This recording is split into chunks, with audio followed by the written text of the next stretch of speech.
Hey guys, good morning. Happy Sunday. Instagram live before 8 a.m. on a Sunday. Man, how are you guys doing? Lots of color today in my little box right behind me on my little tank top here. What's up, guys? Hey, did you know that Poo-Pourri, that Poo-Pourri spray, did you know that that's supposed to be sprayed inside the toilet? I had no idea. I'm spraying that shit in the air and wondering why it's not working. Um, it's like oil or something that wraps the poop, or I don't know it's like a liquid saran wrap, I guess. But I just learned this that you're supposed to spray that inside the toilet, and I thought it was air freshener, and it just made the floor slippery because I would spray that shit in the air.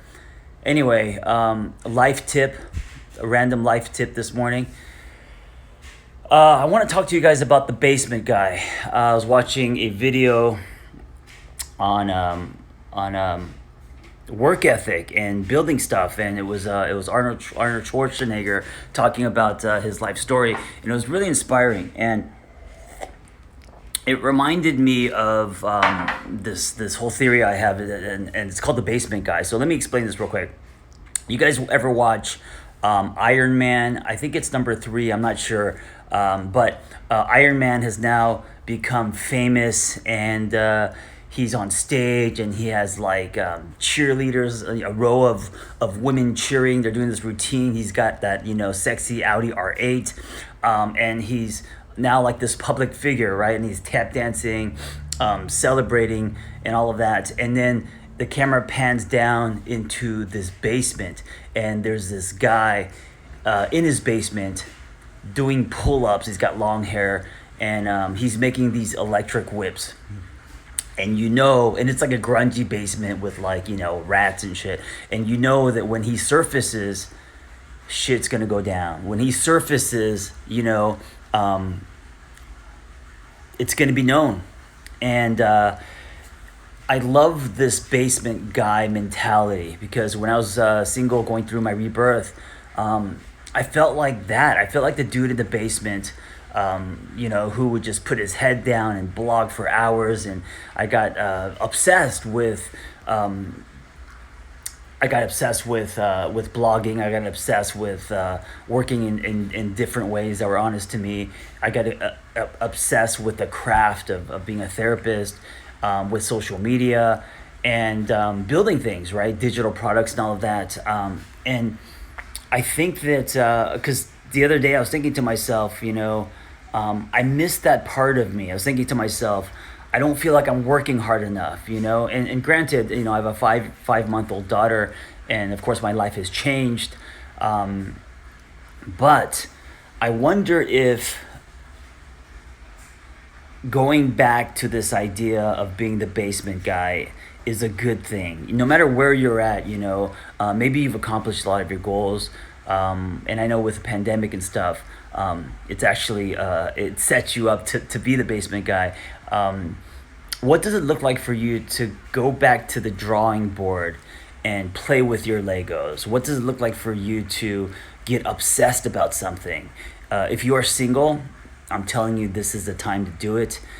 Before you choose to love someone, before you have to, start asking someone else what they want to eat, right? Before that compromise, now's the time to play in the sandbox and do things that scare you.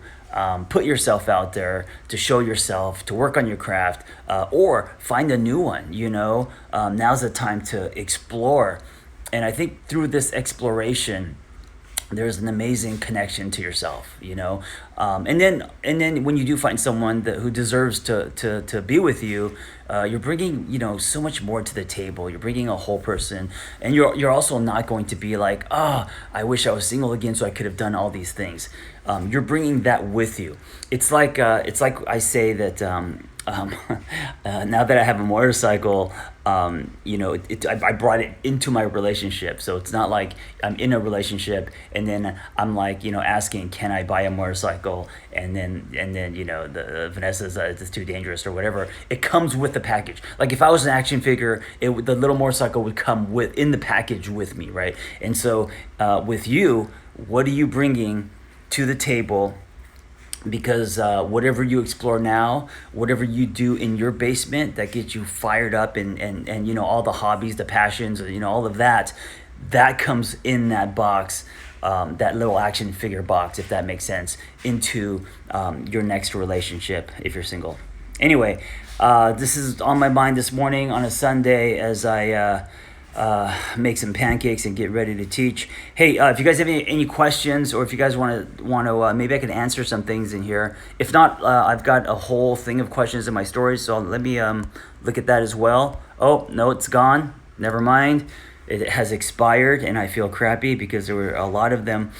It's now getting impossible to catch all the questions within that 24-hour period. How are you guys doing? Thank you for all the hearts.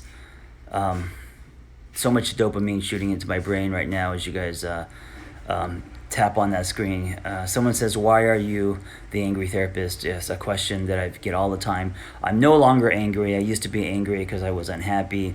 I was reactive. I was very disconnected with self. That's why I was angry.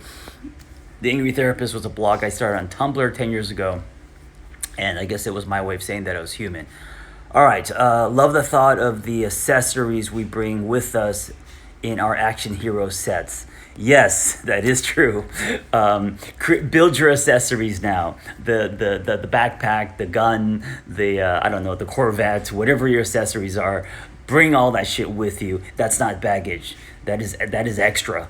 It's like having options on a sports car, right? You're not just a base model. You get the turbo, you get the sunroof, you get and here's the thing, you don't just get it. You got to earn that shit. So you're doing it now, and then you bring all that into the next relationship. So you're like a car that is tricked out with all the it's lowered, it's got the rims, right? It's also very unique because it's customized. That's what you're bringing to the next relationship. If you don't do anything now, if you don't pursue your passions, if you don't get obsessed over things that make you feel amazing, make you feel alive, then you're just bringing the base model into your next relationship. All right.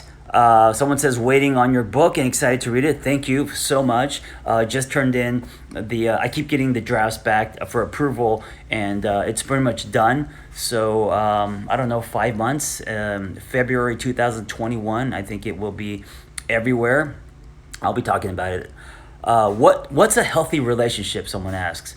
Oh my gosh. How do you even answer that? What is a healthy relationship? Guys, what do you think? Put it in the box. What is your definition of healthy? I think everyone's definition is going to be different based on, their story and what they've been through, what they decide to put weight on, right?